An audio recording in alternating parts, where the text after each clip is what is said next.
1 million years ago, the earth breathed differently. It was a world of giants and whispers, a place where survival was a constant, gnawing hunger. Imagine a forest not like any we know today, but a sprawling, primeval expanse. The air hangs heavy, thick with the scent of damp earth, decaying leaves, and the sweet perfume of unknown blossoms. Sunlight struggles to pierce the dense canopy, casting the forest floor in a perpetual twilight. Massive trees, gnarled and ancient, stand like silent sentinels, their roots twisting into the ground like the petrified tentacles of some long-dead leviathan. Everything is draped in a soft, ethereal fog that clings to the branches and muffles every sound, creating a world that feels both dreamlike and menacing. This is the world of a young boy, one of our distant ancestors. He is not a mighty hunter, not a chieftain's son.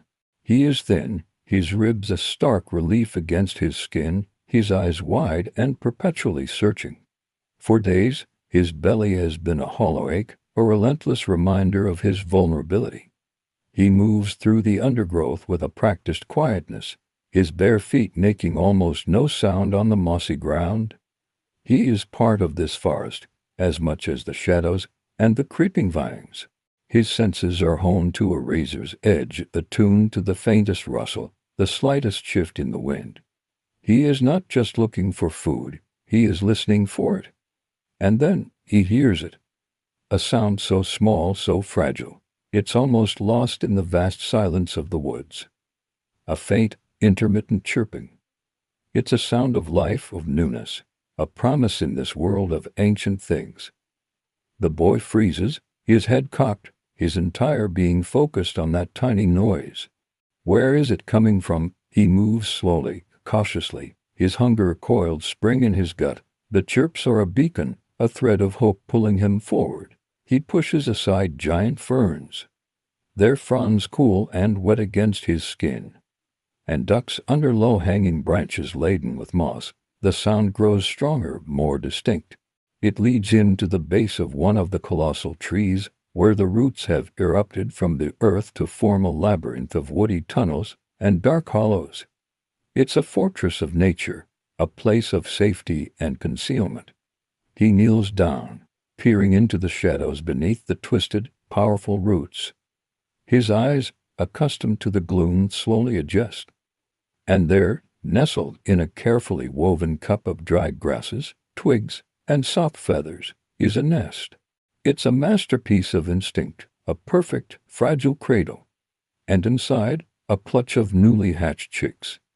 They are impossibly small, their bodies covered in a fine, downy fuzz.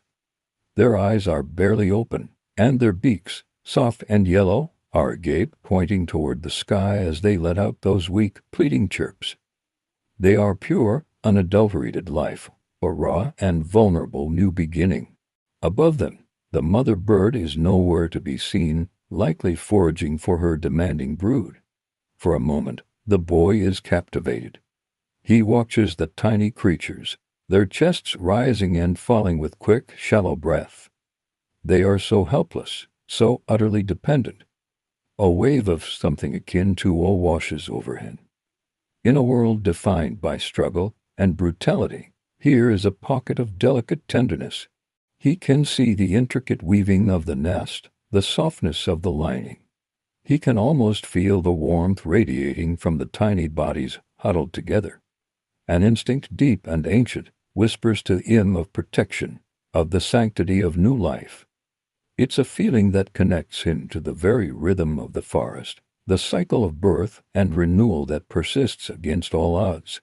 He is a predator, but he is also a creature of this world bound by its unwritten laws. But another, more powerful force is at work within him, hunger. It's not a simple craving, it's a primal, desperate command that overrides all else. The ache in his stomach is a roaring fire, consuming thought, erasing empathy. The image of the helpless chicks blurs, replaced by the stark reality of his own need. His body trembles, not from cold, but from the internal war raging within him. The higher thoughts, the flicker of compassion, are being systematically extinguished by the singular, overwhelming drive to survive. This is the brutal calculus of the prehistoric world, one life for another.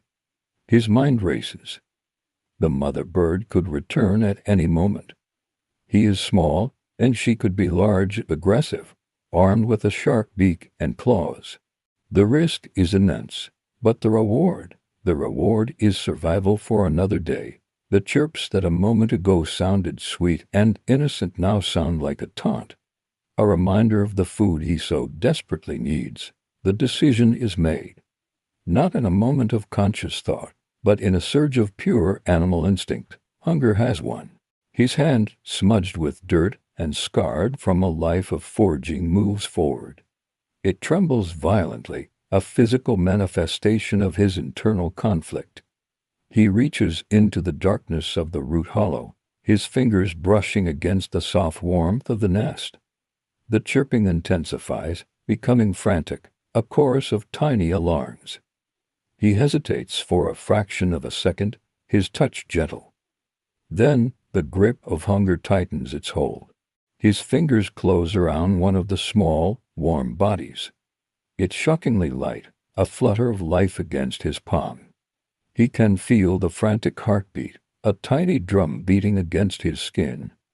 He pulls his hand back, snatching the hatchling from the safety of its home. The remaining chicks fall silent, a sudden, chilling quiet in the nest. In his hand, the stolen chick struggles feebly, its tiny wings beating uselessly against his fingers. He looks at it, really looks at it for the first time. The downy feathers, the bright, terrified eye staring up at him. It's no longer just a source of food, it's a life he now holds in his hand. A profound sadness, sharp and unexpected, pierces through the fog of his hunger. He has broken something, violated a sacred trust of the forest. He is a thief. There is no triumph in his eyes, only a deep, hollow sorrow. He clutches the chick to his chest and scrambles away back into the shadows of the primeval woods. The faint chirps from the nest fade behind him, replaced by the sound of his own ragged breathing. He has made his choice. He has secured his next meal, staved off starvation for a few more hours. But as he disappears into the gloom, a new weight settles upon his young shoulders, a burden far heavier than the tiny life he carries. It is the weight of his own humanity, just beginning to dawn in a world that demanded he be a beast. He survived. But a small piece of him was lost forever in the shadows beneath those ancient roots. Thank you for watching. If you enjoyed this journey back in time, please like, share, and subscribe for more stories from our planet's deep past.